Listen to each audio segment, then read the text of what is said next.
Morning, everybody. It's Javier. I'm very excited to be with you here today to share some training with you that can elevate your mortgage loan origination business and help it take it to the next level. And we really are operating in 2022 mode. So it's important that you are thinking like 2022 and doing your part to make sure that you can go ahead and elevate your overall success and income in 2022 by doing it here in 2021 or what's left of it already. We're in the fourth quarter of 2021. And so therefore, it's important for us to sharpen our saw. We're going to do that. We're going to go back to basics. And the basic that I'm referring to here is how to submit a new mortgage lead. And we're going to talk about that in just 1 second to help you go ahead and do that. Now, I'm going to go ahead and just exit this for 1 second and fire up the link. I got to copy the link that we're going to give everybody. We are going to give you a link to a Dropbox folder containing what I'm going to share with you right now. And so therefore, it's important for you to save the link and just download the PDFs, if you would, and all that other good stuff to make sure that, again, you go ahead and have this information when you need it most. We have a couple stragglers, so just let them in. And we're going to go ahead and get this thing going. Thank you for, there we go, another one. Thank you to all who get here on time. It really does make a difference to keep us moving, allow us to start on time, and most importantly, end on time as well. So let's go ahead and get started. And we're going to talk about, again, submitting a new mortgage lead. And Rhett, if you can please unmute yourself and just step in and correct me if anything that I said that's outdated or wrong, I would greatly appreciate it. This is really where it starts and where it ends. It determines how quickly you're going to get off to a fast start by learning how to submit a mortgage lead. First of all, I want to just let everybody know that we're going to start inviting people again to become observers. Most of you have joined us at a police roll call during the observer process. So I just want to, if you've been to one already, you're not going to go again. We are looking for people that are already producing, but that haven't been to an actual police roll call presentation. And for those that don't know, we are official sponsors with Baker to Vegas. Baker to Vegas is basically a race that most Southern California police departments participate in. And I think I had, oh, here it is. I'm going to open this up and make sure that you can see it. Let me just go ahead and go back over here. It's a race that takes place every year, and we are official silver sponsors with them. We get a lot of business because we go to the team captains meetings, which this year are virtual, but this is a couple of pictures of us at the actual team captains meetings. We're talking about 160 police teams that run this. Each team is made up of approximately 14 runners and 30 support staff. So thousands upon thousands of people jam-pack these events, especially the day of the race, which is in the spring. And so what we do is we go out there and we offer to raise funds for the individual teams at each police station. We usually do 2 hot dogs, chips, and a drink. We don't do $7. This is old. We usually do $9.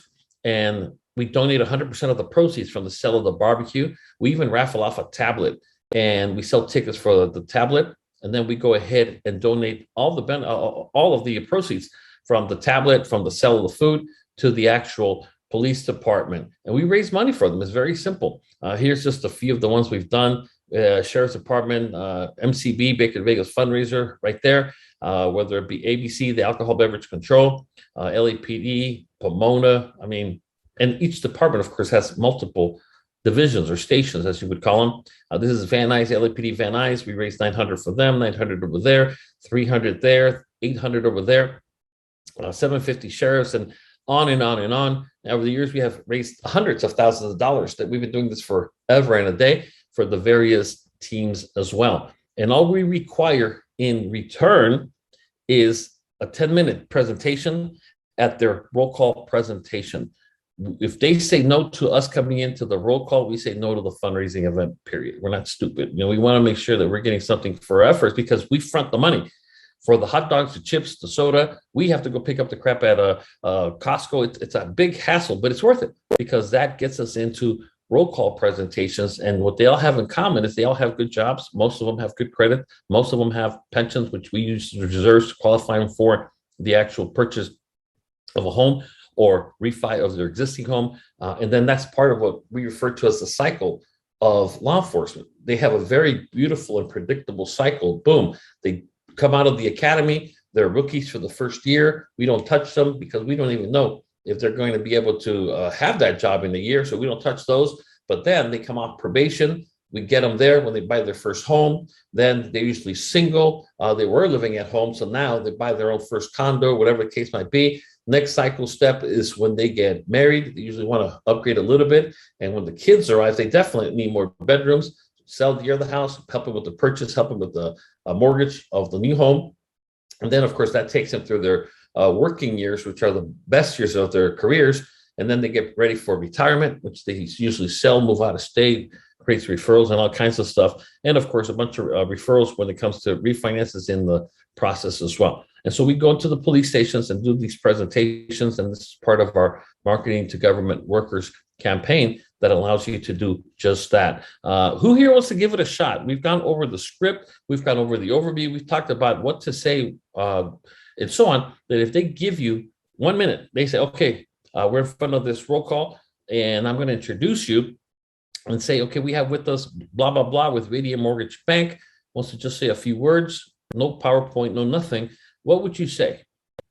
1 minute. Anybody? Who wants to go first? And this is the same and true if you were anywhere with a group of people. Let's go ahead. Go. Somebody.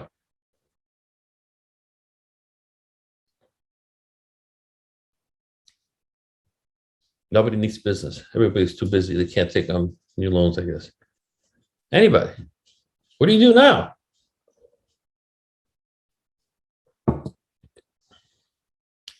Can you hear me? Okay, just want to make sure. What do you say now? I mean, you know, you do realize you're in business, right? People would give their left lung to be in front of a group of people, well-qualified prospects. This is everybody's dream, if you would. And here it is. I mean, anybody, come on. Come on, it's got to be somebody. Rats, for God's sake, somebody say something. Rat doesn't need the business. He's cool. He's got more he can handle. I believe him, literally, but everybody else, I think you can use more business. What do you say? I mean, this is part of the challenge, right, guys and gals? Right? I mean, you know, I learned a line from a council member in the city of LA. I was at a meeting with the police department. I was representing the police department. We were at a school, I think it was, for a nighttime meeting with the local councilman, the local this, and the local police, which was me. So I got thrown into the fire because everybody was pissed off at crime going up or whatever. And I'll never forget the line that this Tom LeBlanc, he passed away already, but he used to be a council member for the city of LA. They were calling on different people to speak, and then they called on him, said, hey, Councilman, do you want to say something? And I'll never forget, he walked up to the microphone and he said, you know what, I've never met a microphone I didn't like. And you have to have the same mindset. You have never met a microphone or a speaking opportunity that you didn't like. And if you don't like it, you better learn to like it, or you're not going to be in business much longer. This is it. This is what we do. This is what you should do. You know, if you're going to go out there and try to generate business one person at a time, you're going to starve to death. Select masses of people. And so, like I said, if you can't speak here, you're not coming to the to be an observer. There's just nothing you can bring to the table. We're looking for people to prepare them, groom them to duplicate ourselves, because we have 100 police departments that we can work with. We can't be everywhere at one time, but we're not going to send somebody who can't even speak in a controlled environment like here. Anybody? I'm shocked, to be honest with you. Hey, Ruben, it's Alex. Go ahead, sir. Hey, I don't know any script or anything, but I remember you said that. Yeah. There's only two types of policemen. There's one that they're homeowners and one that need to be homeowners. And this is your opportunity to become a homeowner. I believe that's all I've got. That's good. That's good. I mean, that's good. I mean, you know, we have to, that's really good. Anybody? Thank you. That's good. Anybody? Guys, we're in the business, right? I mean, do you guys want more business? Need more business? Anybody? Come on. Anybody? I'm just going to sit here until somebody tries. Good morning, everybody. My name's Steve Bryan with Radiant Mortgage Bank. We're a direct lender based right here in Southern California.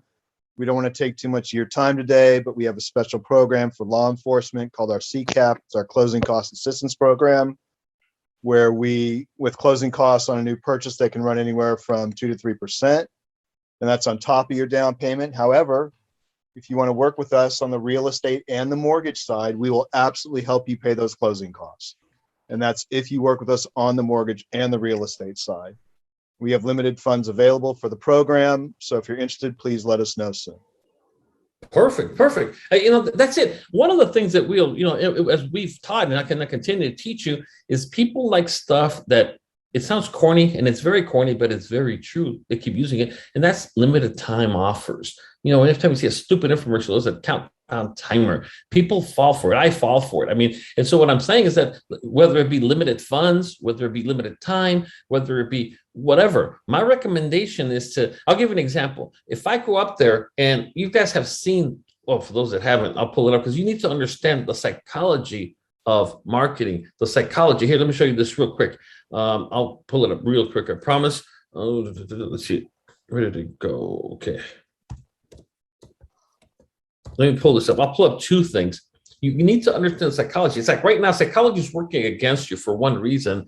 You are not able to overcome the apprehension of saying something in fears that you might sound dumb or there's no such thing as the wrong answer.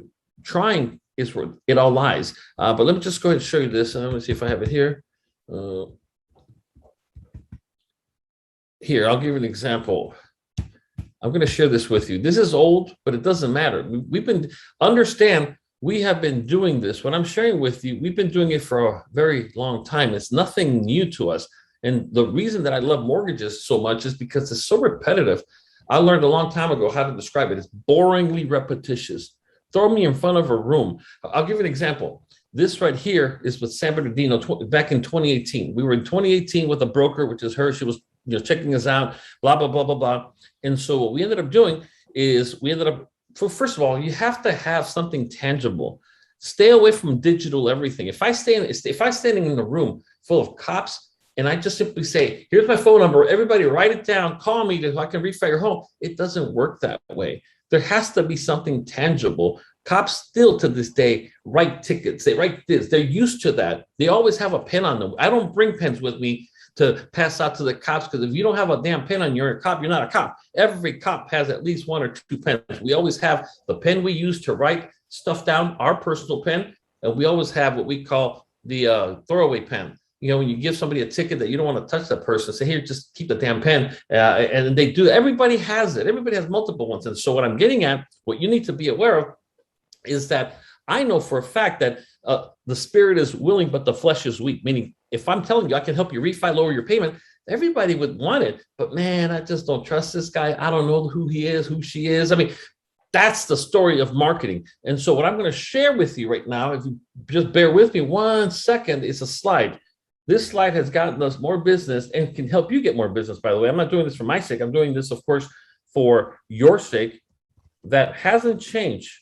Here, let me just pull it up. Here. And so it's going to pull up in just 1 second.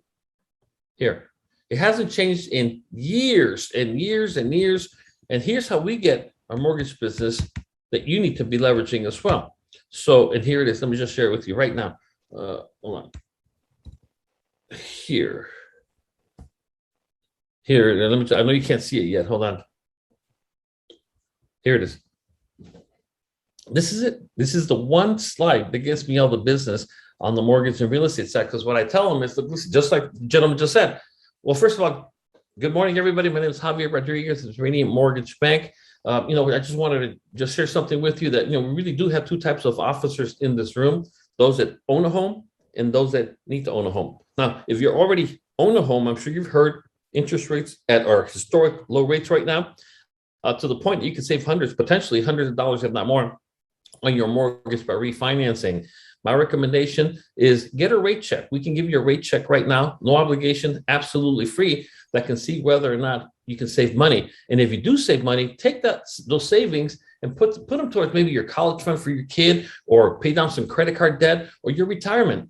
Anything is better than giving it to the bank unnecessarily. That's just double dumb. And then for those of you that don't own a home, I get it. Homes are expensive, closing costs, down payment, it can be a little overwhelming. Well, the good news is we have a program just for law enforcement and their families that if we represent you on the real estate and the mortgage side, we will pay for all of your closing costs. And I mean every single penny. And take the money you were going to give the bank in the form of closing costs and use it to furnish your home, paint your home. Anything is better than giving it to the bank. So whether it's you, your friends, your family, we will honor that deal and get you into a home as soon as possible. Now, if I stop there and I say, in front of you, you have an appointment card. If you want to refinance your home with me, please put your name and phone number. Maybe you'll get one if you're lucky. It's just not enough. And that's where most people are stuck. It's that you're just simply not sweetening the pot enough. So what I'm going to do is say this. Look, listen, if I give you a rate check, or if I take a look at where you stand to see if you're ready to buy a home. So if I communicate with you, I'm going to give you a free gift. Literally, I'm going to give you a free gun. And I'm not joking. I will give you a free gun just for getting a rate check with me here today. Now, it's not quite that gun. It's a little smaller one. It's this little baby jump drive, and I'll give it to you just as a way of saying thank you for your time, blah, blah, blah, blah, blah. But do me a favor. And see, when we're here, if there's 20 people in the room, maybe 1 or 2 will start to write down their information. That's it. But when we get to this part, then we get 14, 16 people. And right there is where the magic happens. So all I need you to do is write the word gun on top of your appointment card so I can go ahead and give it to you. So because we go to schools and we can't bring these guns to school. So whenever we meet with you, now it's all virtual, of course. So we don't need to see them. We give it to them on the spot, for God's sakes. And that's it. That was it. That's the marketing plan right there. Because it appeals to the limited time offer, because we're raising funds for other police stations. I don't know when we're going to come back. So limited time offer. Number 2, we only have around 15 of these guns with us here today. There's 25 of you here today. So the first 15 that get on it will walk out of here with the gun right now. Number 2. And then, of course, all the other things that we're talking about that elevate, all we are doing, a good marketer just elevates the chances of them filling out the damn card. That's all. That's all we are doing. And this is what it looks like, by the way. Let me see if I can pull up real quick so you can kind of see it in real time as well. Let me see if I can just pull it up here real quick, please. And where the hell did it go? Let's see. Just pull it up right here. And so this is what we're talking about. It didn't open it up. Here's the last one before we get into the training that you need to understand. See, if you're not spending 90% of your time on the marketing side, you're wasting your time. Now, I know you can see that. This is not about Primerica. What I wanted to show you was this. Oh, God, hold on. And this is where I will show you where we were at. And I don't know how many people in the room, 25, 20, whatever it might be. From there, all of a sudden, you see the word gun at the top. These are people that were not going to submit their appointment card that ended up doing it because of the stupid gun. Now, I know this guy's saving $1,900 a month already. That's a lot of money to work with, guys. When somebody's saving $1,900. Javier, how much is the gun costing you? It's about $3. Right now, it's about $3, $2.50. So $3 for the lead. Oh yeah.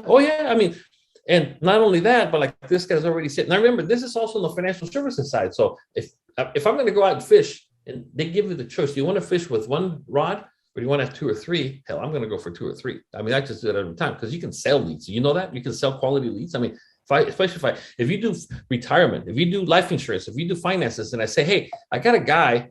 Damn it. Okay, whatever. Oh, here it is. I have a guy that's already, he's 44. He's interested in learning how to save for his retirement. And he's already saving $1,900, man. How much is that? He has a date. We have a Wednesday or Thursday at 1 p.m. appointment, not leads, appointments, preset appointments. That's powerful. The same thing with this one, the same thing with this one, the same thing with this one, same thing with this one, the same thing with this one, same thing with this one. This one wants to buy, sell, or refinance a home.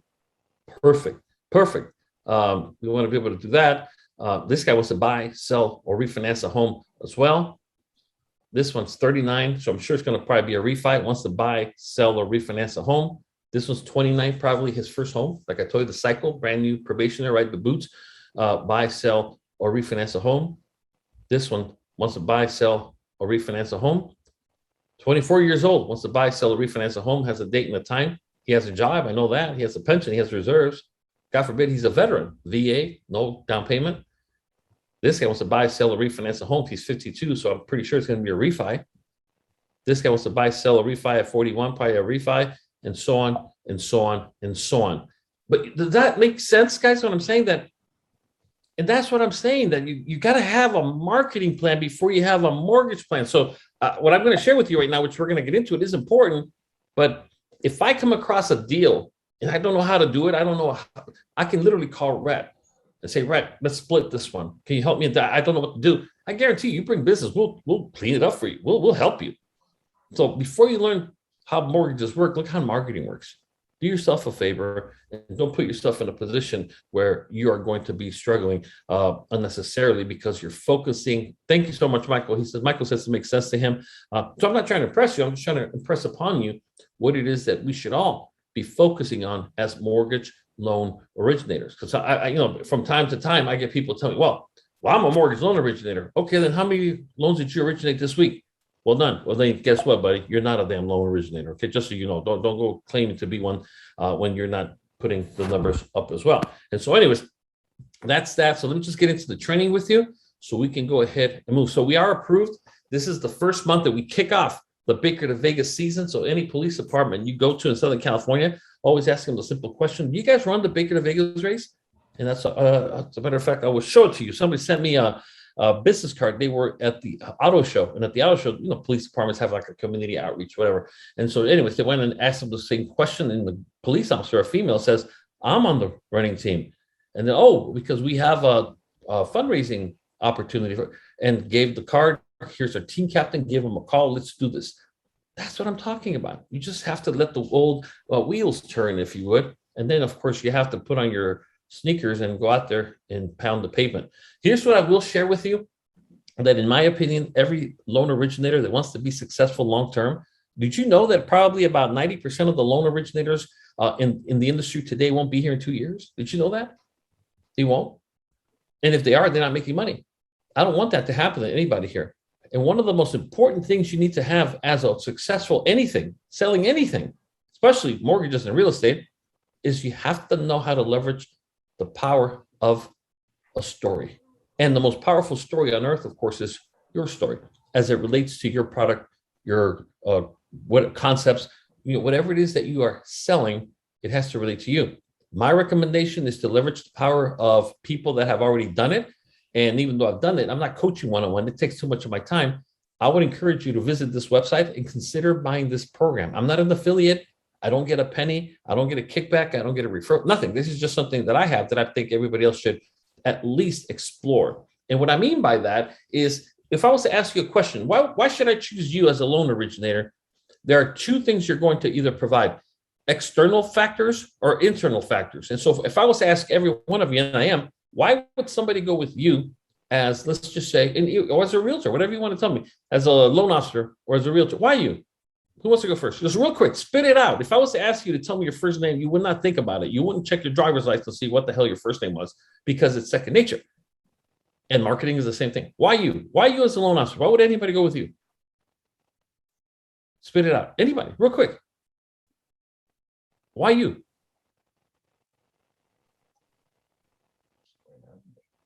Anybody, come on. Why you? And I'm making it easy as a loan officer or as a realtor. Why? I don't even care which one, but why? Because that's a question that everybody has to ask. Does that make sense? Personally, I would probably just go to Rocket. Rocket Mortgage can get done like a rocket, they say. I mean, at least that's what they say. I'm getting bombarded by Ella from whatever the hell that damn mortgage company on the TV, blasting 24/7. I mean, that's what your competition is. So the question is going to be, why you? Anybody? Why you? Why you? This is Alex again. Go ahead. I would say that because I'm an actual person, I will take care of you and see your loan all the way through. Perfect. Okay. And I'm here to build a long-lasting relationship with you. Perfect. Okay. You mentioned a few key things. Number one, you are a person. And what we're talking about is that human touch that people will still prefer. Given the choice, they prefer that. You also mentioned another beautiful word, by the way, which is relationship. And that's one of the things that people are afraid of, that they're just going to deal with the robot, or they're not going to deal with somebody that's personal with them. And so that is a big deal. Thank you. Great job. Anybody else? Anybody? Anybody. Well, I'm giving all my business to Alex, as he wants to build a relationship with me. Nobody else wants to build a damn thing with me. Come on, guys. Somebody else, please. Come on. Why you? Ask yourself that question. Why you? And then for some, it's like, well, damn, that's why nobody's picking me, because hell, I can't choose me. And so it's very, very true. If you can't choose yourself, guys, I mean, it's going to be very difficult for somebody else to pick you. I'll be honest with you. And so anyway, something else to work on, right? And so what I'm talking about is a story. You have to develop a story that ideally the most powerful story of all is your story. But if for whatever reason you don't have a story yet, then borrow somebody's story, one of your clients' stories, somebody close to you's story, and so on. And one of the things that matters, so if I'm giving a presentation, and by the way, I'm talking about not one story that you repeat to everybody, it could be that, but I'm talking about ideally have a story for every state. So if I go to a police department, or if I go, guess how many times I've said the story about 2 types of officers in this room? Probably about 1 million. And if I go again, guess what I'm going to do? Say the same damn thing, because it works. And if you throw me back to Pomona PD, the same damn thing again. And every time I say it, because see what happens is sometimes it hits some people, but it doesn't hit others. So the second time around, it hits some of the other people, plus they change shifts and all kinds of stuff. Just keep it simple. Now, I don't share that story when I go talk to the groups of teachers, which we're doing again. San Bernardino just opened up this past week for the first time. So we're going for the group. Now, guess what I say? There's only 2 types of teachers in this room.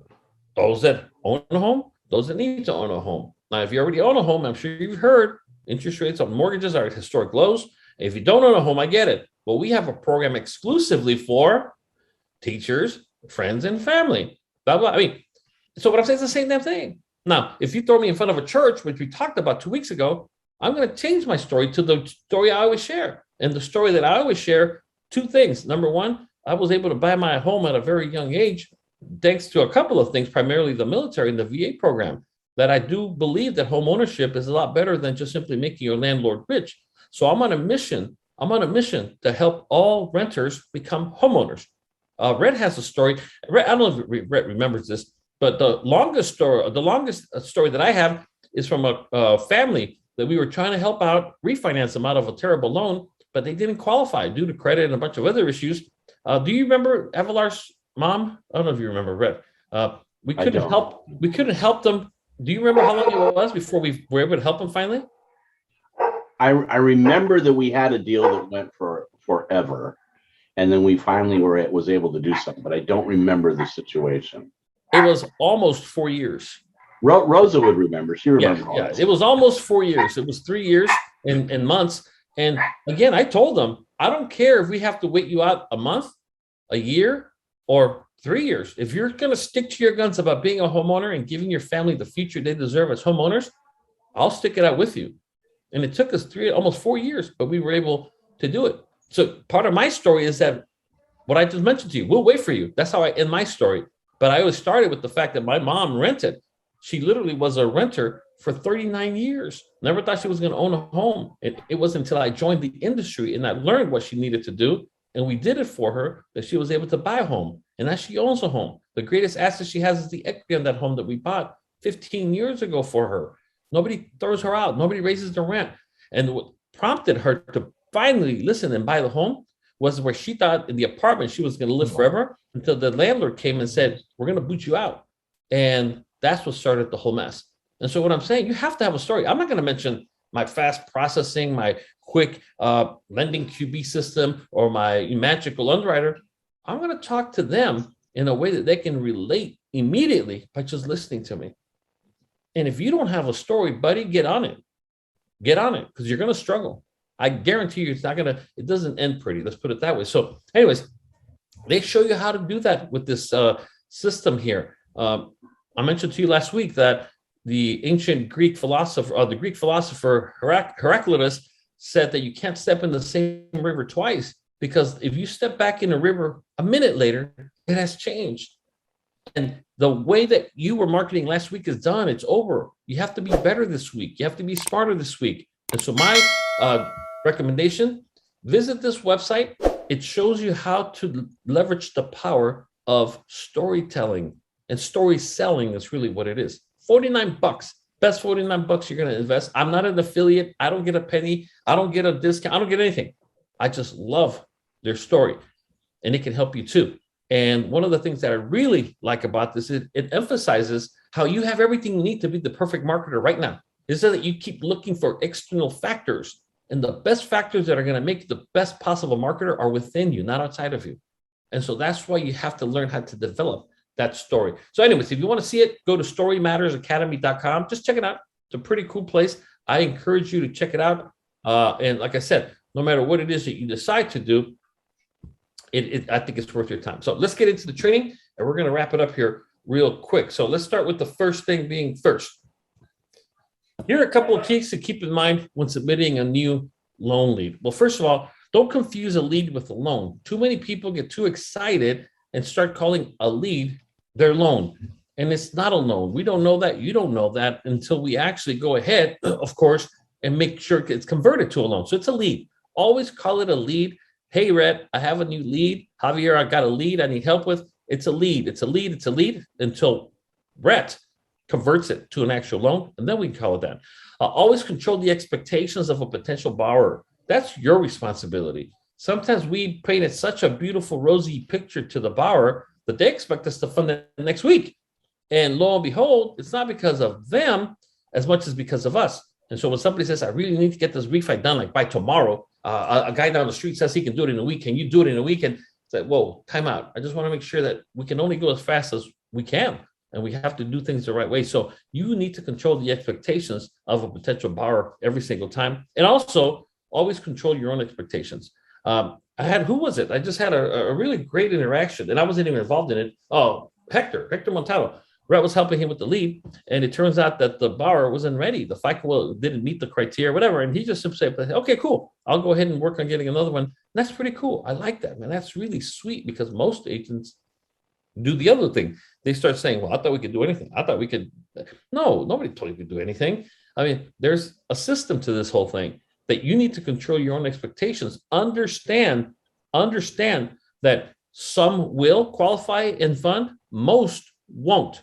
I'm asking you guys a question. What do you think? How many prospects do you think you have to have that actually let you run their credit that you're going to end up funding a loan? What is the ratio? How many do you think you have to get to running their credit that turns into an actual fundable loan? What would you say? Anybody?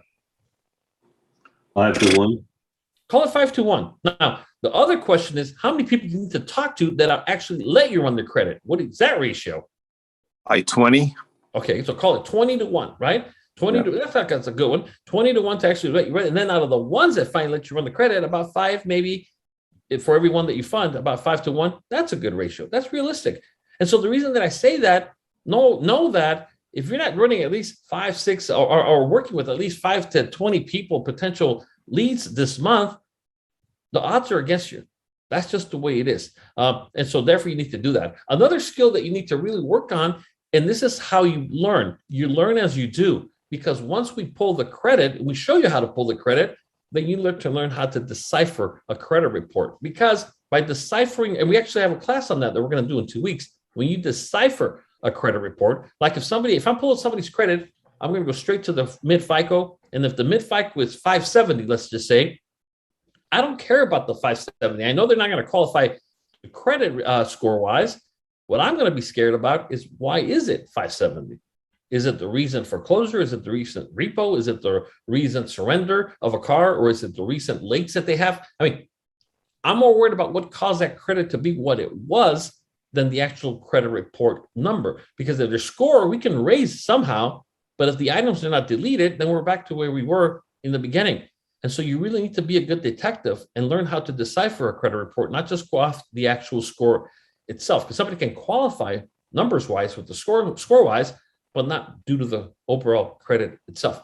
Also, you need to learn how to calculate front or back end and back end ratios, so that at least you understand, based on how much they make and what shows up on their credit report, whether or not you might have to, I might have a car, or maybe I have 1 or 2 car payments that are hitting me big time. They're $500 each. That's $1,000. I'm not going to qualify, but I'm doing that for my daughters who actually make the payments for those loans. That could be a different. And so you have to learn to calculate the basics, at least, of the ratios, the DTIs, or debt to income ratios.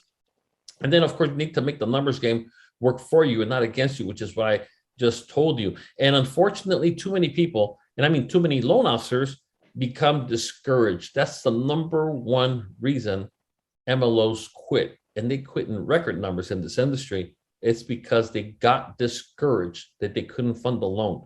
And it's not that they couldn't fund the loan or the bank couldn't fund the loan. It's just that they didn't have the numbers game working for them. If you're out there prospecting one potential loan a month, it's going to take you around 2 years to fund your first loan.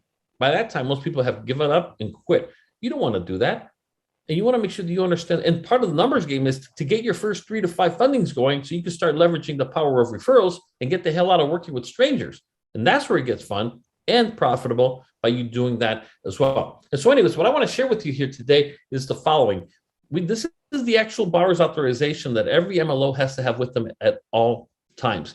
Now, this is something that we need in order to pull someone's credit. So you have to make sure that you go ahead and have this form with you, again, either in physical paper form or digital format, because we can use an e-signature as long as it's something that gives us a certificate number, such as, what's the other one, Brent, the big one? DocuSign. DocuSign and digital ink.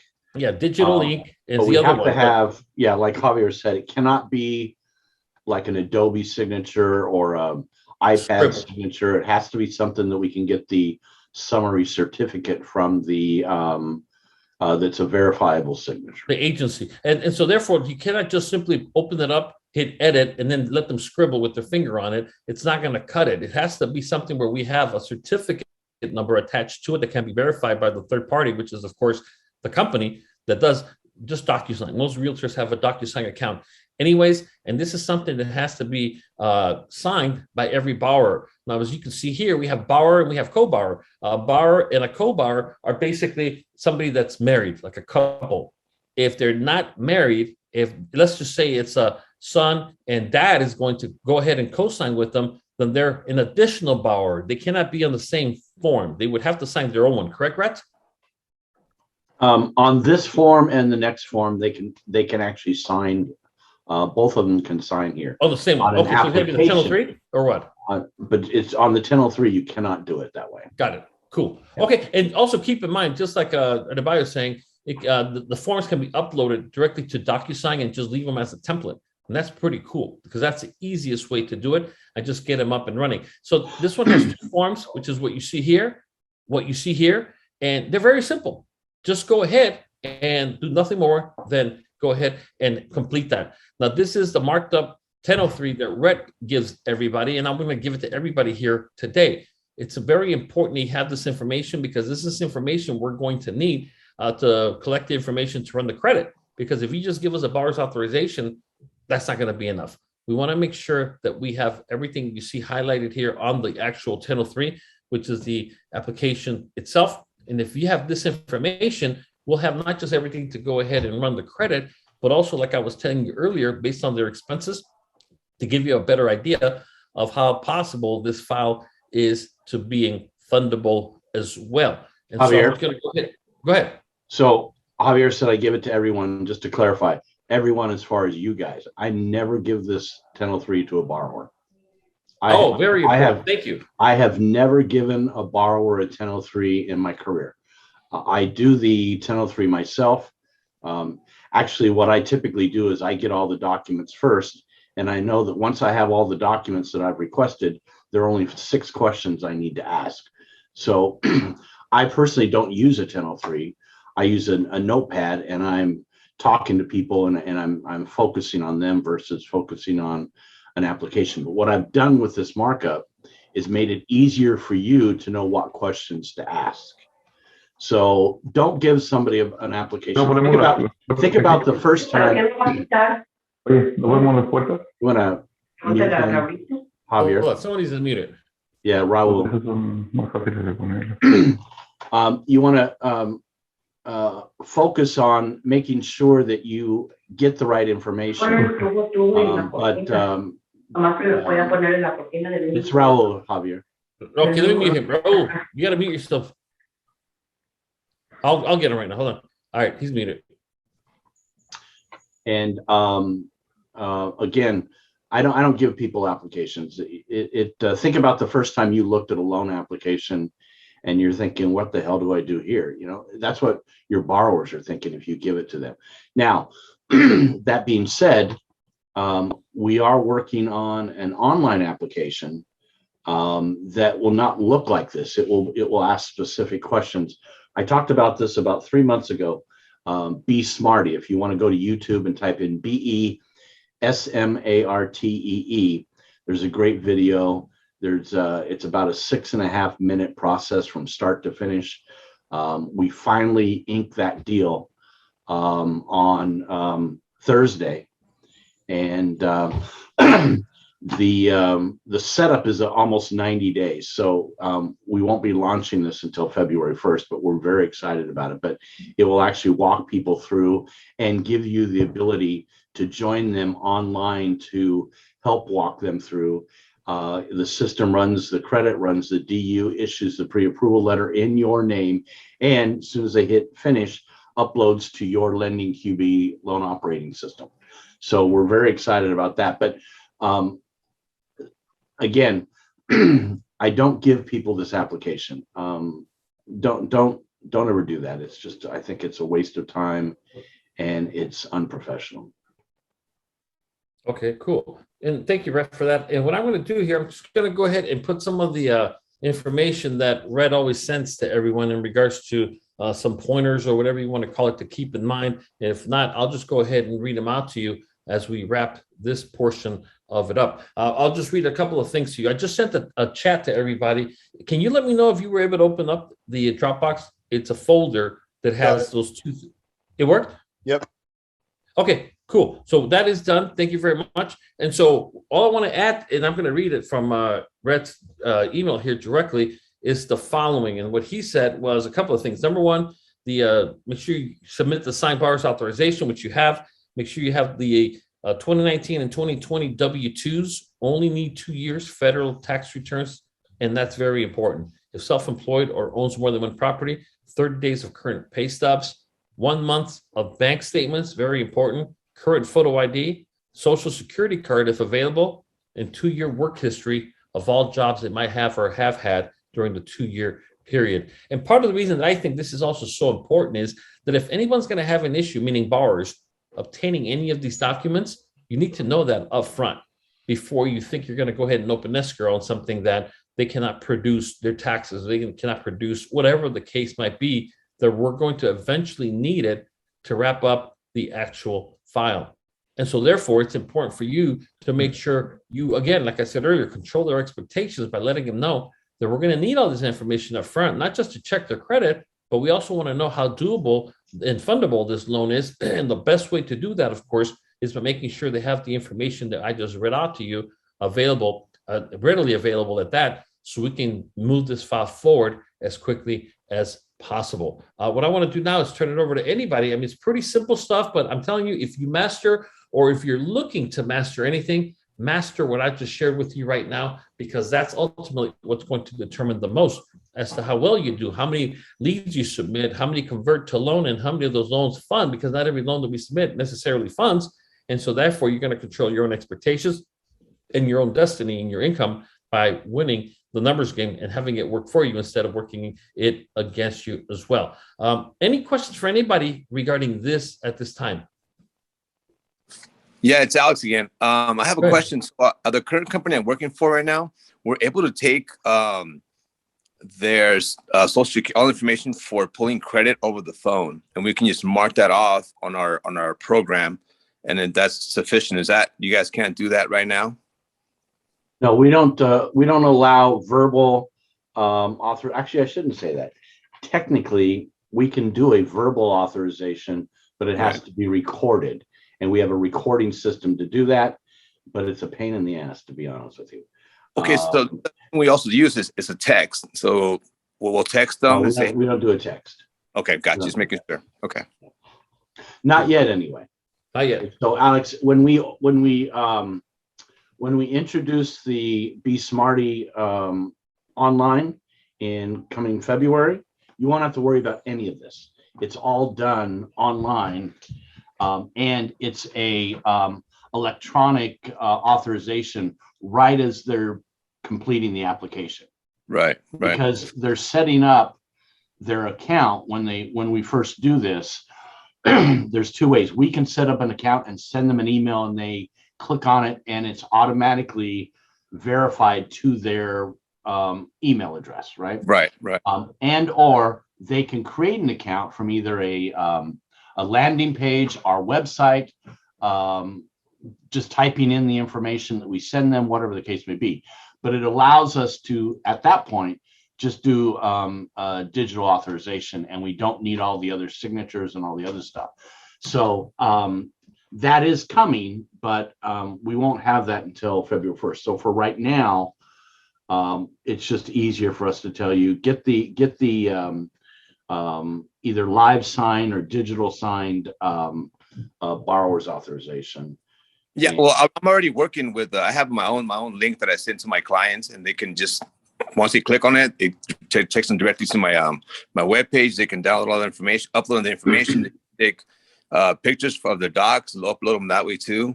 And so yeah, I already have that. So I was wondering if you guys were able to. The Be Smarty system is takes all of that information. They actually upload all their docs right into the system. Cool. And the great thing about that, again, is everything they upload comes directly into our LOS, our operating system. Right. Yeah. So it's going to make things much sweeter. And because it's actually running the DU, and we are approved under the day one certainty for DU, it's going to dramatically shorten our processing times. So we've already made some huge strides in that, but we're excited about what this new system is going to be able to help us do. Yeah, sounds exciting. Cool. Okay, thank you both of you. What I want to do is hand it over to Red to maybe give some updates what rates are doing this week, and answer any questions that anybody might have about anything. Red, it's all yours, sir. So I posted the email that Javier was reading from. I actually posted it in the chat, what I send to people. This is on a refinance. And if it's a purchase, there's a couple of things that we're going to need, but primarily, I make it as easy as possible. And I just give them a list of things that I need to look at. And once I get this, if I still have questions, then I can call and figure out whatever else it is on the 1003. The one thing I would say, probably that is the biggest failure on the part of loan officers is that, and I will tell you, I've been guilty of this myself, and that is not reviewing documents that borrowers send you before you forward on to your processor or forward on to me. I cannot tell you how many times I get emails and the document says one thing and it's something totally different, or it's very clear based upon the document that it's not what we're looking for. I'll get a pay stub that has 6 hours on it. Well, what good is that to me? That doesn't do me any good unless you tell me, well, they were on leave or they are on vacation that week or whatever the case may be. But you don't know that because you didn't even look at it. Or I get a bank statement. I got a purchase pre-approval the other day. The bank statement had $2,300 in it. Well, where's the money to close come from? Well, they told me it was in their bank statement. Not this one. But that's the problem, is you don't look at it. Javier was talking about deciphering a credit report. 90% of the time, I guarantee that most of you do this. 90% of the time, you open up a credit report, you look at the top page, and you see what the FICO score is. It's 710 FICO score. You close the credit report and you go back into the LOS. Don't ever do that. Look at the credit report. Even if you don't know how to decipher it, look at it. If there's verbiage under an item, a trade line, you need to know what that says. You need to see it. Oftentimes it will say payment and deferral, or it will say loan modification, or it will say whatever the case may be. These are all things that could affect you. Even on a 710 or 760 FICO score, there may be things in there that will affect you. or affect us doing the loan. As Javier said, you got a 593 FICO, where our minimum FICO right now is 600.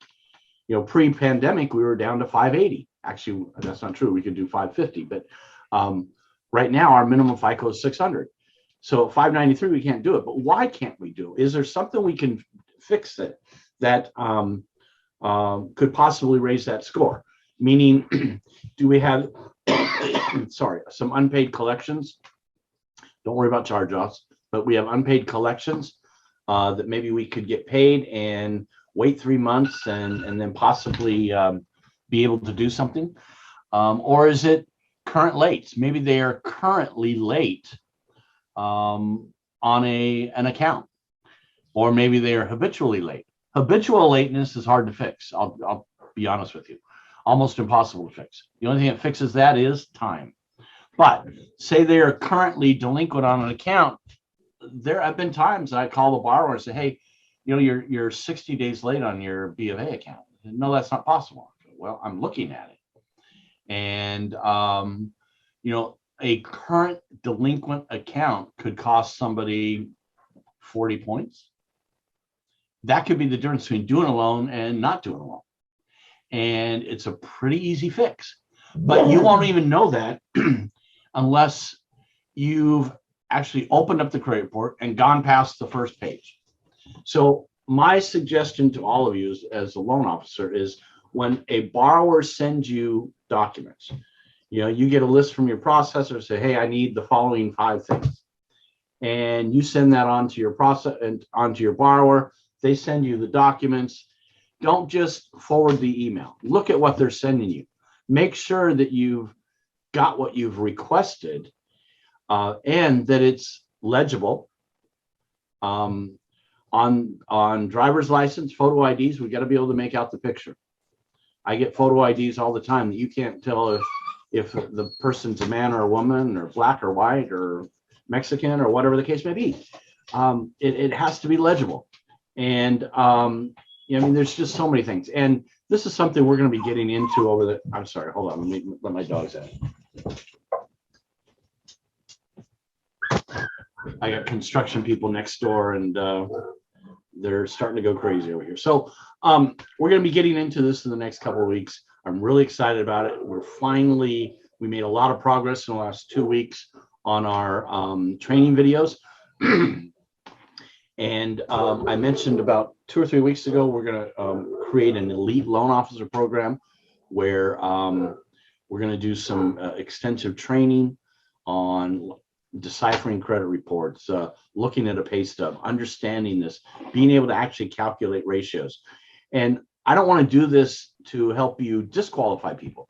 I want to do this to help you qualify people and to have a better understanding of how our business works. Because if you get to a point that you feel comfortable that you could actually sit down in front of somebody and pre-qualified, not disqualified, never disqualify, always let me do that or Rosa do that. Because I will tell you, there are times that I disqualify somebody in my head. I go talk to Rosa and she said, no, of course we can do it. Here's how we'll put it together. So I don't even disqualify somebody without talking to Rosa. So, but if you feel comfortable about being able to sit down in front of somebody or in a Zoom or on a call or whatever the case may be, and actually pre-qualify them and understand that based upon everything they've provided, this is a very important disclaimer, based upon all the information you provided to me today, I want to congratulate you. We're going to issue a pre-approval for you, and you're going to be pre-approved up to $550,000, whatever the case may be. And know that you've got a good support team that's going to back you up. That's going to give you a lot of confidence. And the more confidence you have, guess what? The more leads you're going to convert. And the more contacts you're going to convert to leads, the more leads you're going to convert to loans. Because confidence comes through. Javier was saying, why should we use you? Somebody asked you, why should we use you? I've been doing this a long time, and I've had very few people actually ask me, why should I use you? It's not a question they ask, but guess what? It's a question they've got in their head. They're thinking, why do I want to use this guy? Okay. Why, and it's an objection, right? In their head, it's an objection. There's a brick wall that says, I may not want to use this person. I don't know how much information I want to share, right? Well, if you know an objection is going to be there, if you know they're going to have an objection, whether it's verbal or not, then if you deal with it right up front, guess what? It's no longer an objection. We joke about it every once in a while, but Javier says that I don't really need the business. I don't ever market. I don't spend money on marketing. I don't do Facebook marketing. I don't do Google ads. I don't do any of that. All of my business comes from referral and word of mouth. Now, I know a lot of people say that. I do it. I live it. I've been doing this since 1989. And one of the reasons why I get a lot of business, and most of you know this, is from 9 o'clock to 6 o'clock, you are almost never going to get my voicemail. You're going to get me. Doesn't matter what I'm doing. Drives Rosa crazy. We're at lunch, I'm picking up the phone. We're at dinner, I'm picking up the phone. Unless I'm in a meeting or on a call already, I'm going to pick up the phone. And I say from 9 to 6 because typically from 8 to 9 is my quiet time. I like to focus and start my day and get my head right and do all those things that you need to do to succeed, right? But from 9 to 6, and typically, even in the evening, if I have a client call me in the evening, I'm picking up the phone. I pick up the phone. I may not work on weekends much, but I pick up the phone on weekends. My loan officers know this, my borrowers know this, and this is what's going to make me different than most every other person is I'm available. Doesn't matter what's going on, I'm available. If you got a question, I'm going to help you out with it. And I'm going to do everything in my power to get your loan funded. Now, they didn't ask me, why should I use this, or why should I use you? But I'm going to be working all of my story, what Javier's talking about.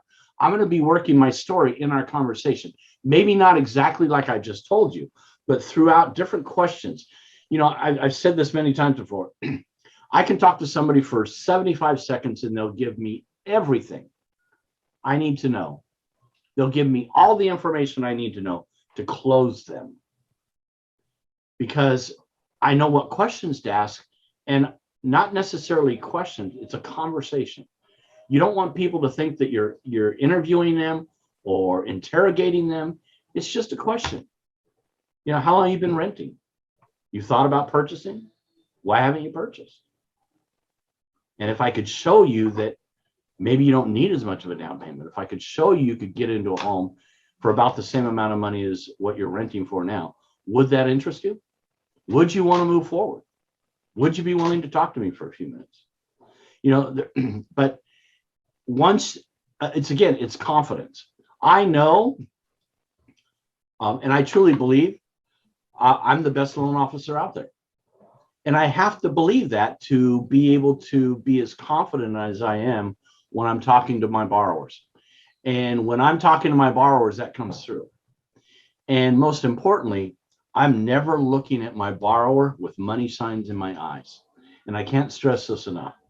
And here's the way I do this. And I tell people flat out, let me tell you why I'm the best. If you were to ask me, why should I use you? I said, well, I think I'm the best loan officer there is. I've been doing this since 1989. And quite frankly, I'm not interested in just doing your loan. I want to do your brother's loan, your sister's loan, your parents' loan, your kid's loan, every friend you've ever had. I want to do their loan. And the only way I'm going to be able to do that is to provide the best service possible, to give you the best loan I possibly can give you, and to be there when you need me. Because if I'm not, would you refer me to all of your friends? Wait for an answer. If they just look at you and stare, they're not listening. Would you refer me to your friends if I didn't provide the best service possible? No. But if I did, if I was there when you called me, if I gave you the best loan possible, and at the end of the day, you're very happy with what I do, would you refer me to all of your friends then? If they say yes, stick out your hand, shake it, and say, great, let's do business.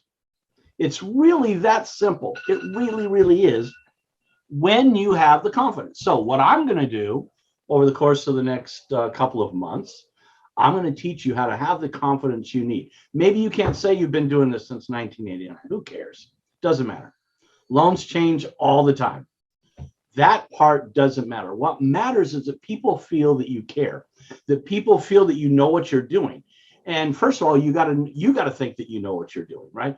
So if I help you, if I help you learn more about the business and how to pre-qualify somebody, or not pre-qualify, but pre-approve somebody, if I teach you how all of these things work and you have more confidence, then when you're talking to people, that's going to shine through. And then you can focus on what really matters, is making them happy so that they're going to refer you to everybody they know.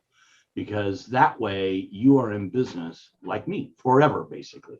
I don't have to worry about what's going on. I know that every month I'm going to be able to produce anywhere from 5 to 10 loans without spending any money, whether it be from my realtors that send me loans or from referrals that I get just from past clients. I know that I can do a number of loans every month and keep busy and not have to spend money and not have to stress about it.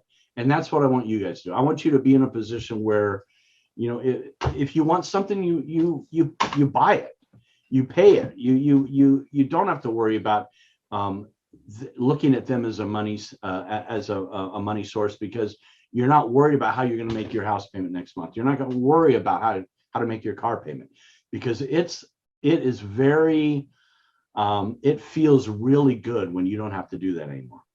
And when you can just focus on providing great service, you can focus on making sure that you do everything you need to make that client happy. And there are times, and you know, some of you have experienced the need to do this. Sometimes you're not going to make as much money on a client as you wanted to. Sometimes you need to give them credit or do something to make it work.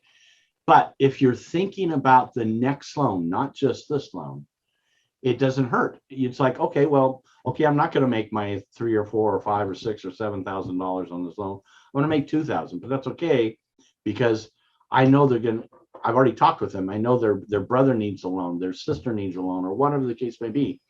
And I've already programmed them to know that when we're done, I'm going to be asking them to refer me to all their friends, right?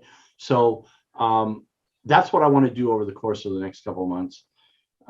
And I want to make sure that you guys are feeling comfortable, confident, so that you can get out there and do more business, be successful, and have a career. Because, you know, this is a business that has been very good to me and my family. And I just can't imagine doing anything else. I love what I do. And the more confident and the more you know, the more you're going to love what we do, because we really do help people. We really can change people's lives. We can really, you know, take people from being renters and be able to help them become a homeowner and potentially change their family's future. Because, you know, if your parents are a homeowner, the odds are you're a homeowner. If your parents are renters, you're probably a renter. Okay. And we want to change that, because this is a great American dream, and there's no way you can get a part-time job or work part-time or work a second job. You cannot make the kind of money that equity appreciation will make you in most markets, you know, and I'm not talking about just one home, maybe 2 or 3 homes. You know, I have a house in Moreno Valley. Rosa and I were laughing about it. You know, we've made $150,000 in about a year and a half just on the equity appreciation. Where can you go and make that kind of money on a part-time job? And I spend 20 minutes a month, maybe. You know, I talk to the tenant every once in a while, and I make the payment online. Probably not 20 minutes, probably 5 minutes a month.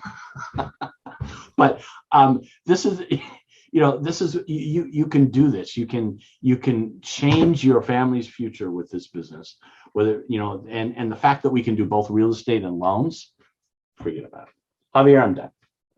Perfect. Thank you, Rhett. Well, you know, I just want to emphasize, follow up with Rhett, 2 things. His philosophy is like my philosophy, where we say that making money is nothing but a byproduct of doing the right thing for people. If you really can take that to heart And it's easy to say, not that easy to do. Like you said, when we're looking at how much we're going to make off a deal, it's sometimes, hey, I thought it was going to be more, but hey, it's okay, because there'll be repeat business. They'll refi later. They'll refer you to friends, family, and so on. So that's the first thing I want to emphasize, that making money is nothing but a byproduct of doing the right thing. And the second thing is that referring clients is good, but the best thing you want to have on your side is when they become advocates. Like Brett has a lot of advocates, that people that go out of their way to bring people to him. That's pretty cool. It's not just like, well, this guy named Brett, give him a call. No, they go out of their way to bring people to him to make sure that he's the one helping them out. That's what you want, because they're sold, if you need to be sold, before they even get there as well. And then lastly, the last thing I want to show you is to show you how I created interest this past Thursday. Let me just put it up on the screen, and ties back to the website I gave you. And this is it right here. And actually, I'll show you the live one, which is this one right here. You should be able to see it now.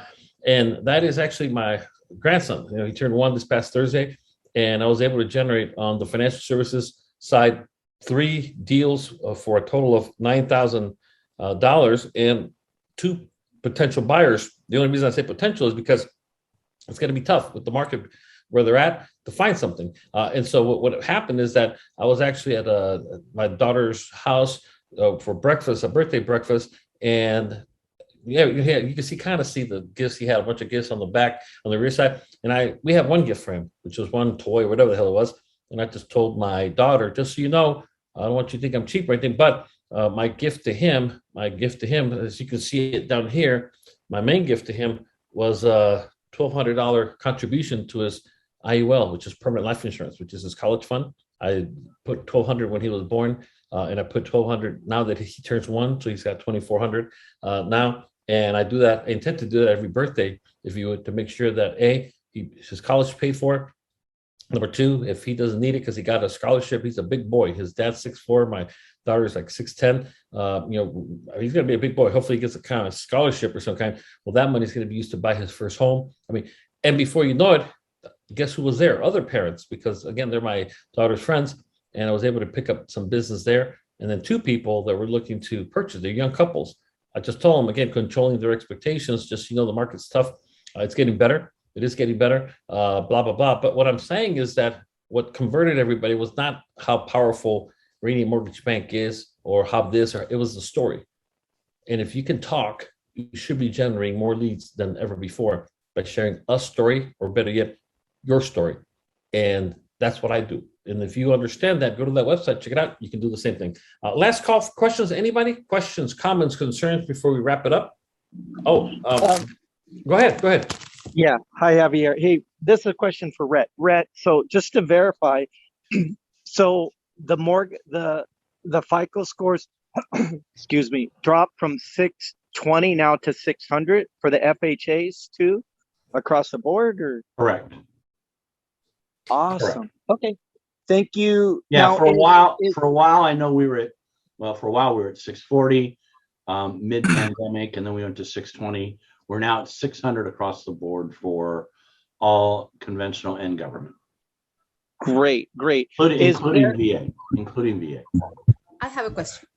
Wait, I'm not done yet. I got one more. Just a minute. Does the interest rate change if, like, he waits till like 630, 640 from 600, or it doesn't matter? No, of course. Yeah, it changes. Yeah. So realistically, interest rate's going to change every 20 FICO score, every 20 FICO points. From 600, let's say at 601, you're going to have one interest rate. At 621, it's going to be a little better. At 641, it's going to be a little better. And it typically changes every 20 points up to about 740. 740 and above is tier 1. That's the best you're going to get. The only thing that's going to change your interest rate above 740 is your loan to value. So if you have more equity, you're going to have a better interest rate.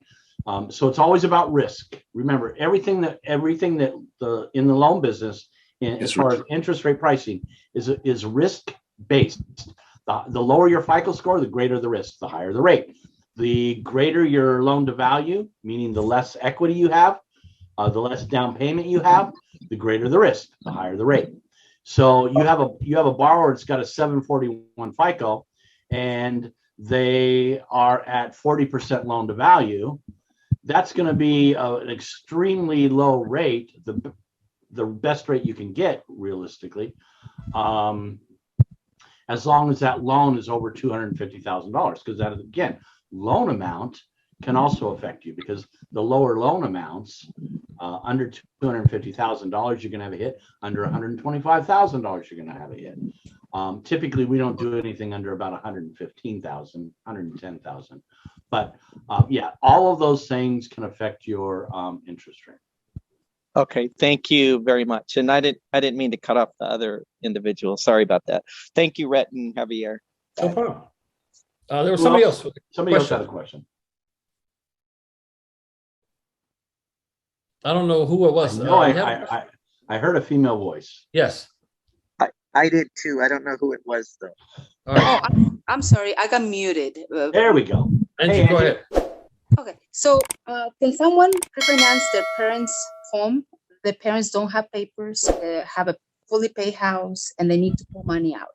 Can the son refinance it for them, or therefore anybody else? So I'm not sure. The parents own the home free and clear. Yeah. What do you mean they don't have papers? They're Mexican nationals and they have a house over here, so they cannot really pull up a loan because they're not working also. But they're living in the home. Yes. So they're wondering if the son can refinance for them. Yeah, they can. Yeah, they can. Mm-hmm. Under certain circumstances, which I don't want to get into right now, but under certain circumstances, yes, that is possible. Send me the scenario. Let me take a look at it, and I'll put it together for you, because you want to make sure that everything's disclosed correctly, and depending upon if the son's living there, not living there, a few other things, but the short answer is yes. Okay. And but send me the scenario and I'll review it with you. I appreciate it. Okay, thank you. Answering questions from somebody. Yes, they're asking if this is being recorded. The answer is yes. I sent you guys the link in the chat box in regards to our YouTube channel. Make sure you subscribe to it and click on the notifications bell. And that way you will go ahead and get notified. Also, in regards to the people asking about the gun, we buy the guns. We usually partner up with a few people and buy like 100, 200 at a time. And then we divide it up because they just simply are cheaper. I don't think you can see it, but this is the actual size of the gun that I actually have in my hand. And so this is, you don't know how much business this thing has generated, which is just simply an incredible amount in the law enforcement community, because, one thing about cops, they love stupid toys. And, this is right here is an example of that. So just, you can see on screen right now, you should be able to see on screen at least. AliExpress is one place where we get them. They have them at $292. If you buy enough of them for just the 1 gig, don't buy 2 gigs, 4 gigs, 10 gigs. Nobody cares. It's the gimmick behind it that gets the lead, which is really what you want. And again, so you can see it better off. This is the gun itself right here, and it just separates. And this is the actual jump drive portion of it right here. And then it just goes right back to the gun, as you can see here as well. All right. Any questions before we wrap it up, please? Javier, go ahead. Just a thought. One of the things that Javier and I try to do, and we've talked about this quite a bit, is we're always non-political in our marketing efforts, right? So Javier uses this gun in a very specific way. It's to police officers. I would not suggest you just arbitrarily offer somebody a lead or in your marketing this gun, because there are a lot of people who are anti-guns. So you want to be careful about, Javier does this because it's a very, very specific market that he's putting this to. He does not do this to school teachers. Now, he talks about going to schools and he offers this, but that's because he works with the school police program. Okay. So to be more specific, Greg, we don't even bring them on school grounds. And so for the teachers, there's another jump drive in the shape of a key. We talk about home ownership being the key to the future and education being the key. It's a generic one that's in the shape of a key Yeah, because he's right. Do not bring them. Do not use them unless you are inside an actual police station with a group of law enforcement officers only. It works like a charm there. It will backfire you anywhere else. You don't want to do that. And because not only is it a safety issue, just so you know, when we go to schools, we don't want them kids grabbing them. Like he said, it's a very political thing. You couldn't have two more polar opposites of law enforcement and let's just say teachers. Completely the opposite. You will be literally shooting yourself in the foot. Sorry, Red, go ahead. No, I just wanted to. Yeah. Don't do it. I'm good. All right. Anybody else? Questions, comments, concerns? If not, thank you so much for all that you do. Let's go out there and make this coming week the best week in the history of our business and marketing like never before, and leveraging what we are learning here today to elevate our income and overall success and bring more services to the people. Thank you so much, everybody. Have a great weekend.